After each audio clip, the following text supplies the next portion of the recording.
lorsque l'attente se fait trop longue, parce que le royaume de Dieu n'est pas encore établi sur la terre. Loin s'en faut, il y a deux attitudes possibles. L'incroyant ricane, je vous l'ai bien dit, ses promesses étaient du vent. Cela ne viendrait jamais. Le croyant, lui, s'obstine. C'est Dieu qui l'a promis, donc c'est certain. Gardons patience encore et mettons-nous au travail pour faire avancer les choses. L'espérance, c'est l'éternel jaillissement de la foi. Nous en avons un exemple étonnant dans le livre de Jérémie. Au VIe siècle avant notre ère, ce prophète aurait eu bien des raisons de se laisser aller au découragement ambiant.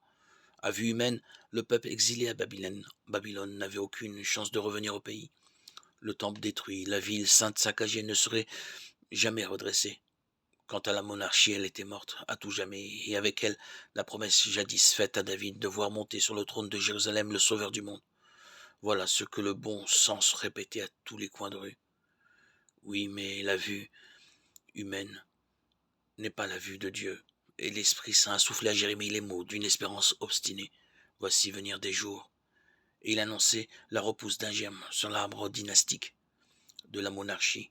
En ces jours-là, je ferai germer pour David un germe de justice.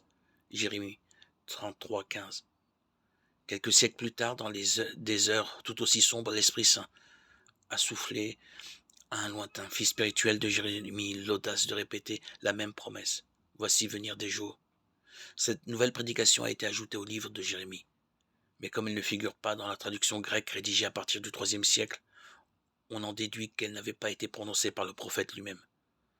Dans les heures sombres que traversent aujourd'hui les croyants, il faudrait de nouveaux fils spirituels de Jérémie.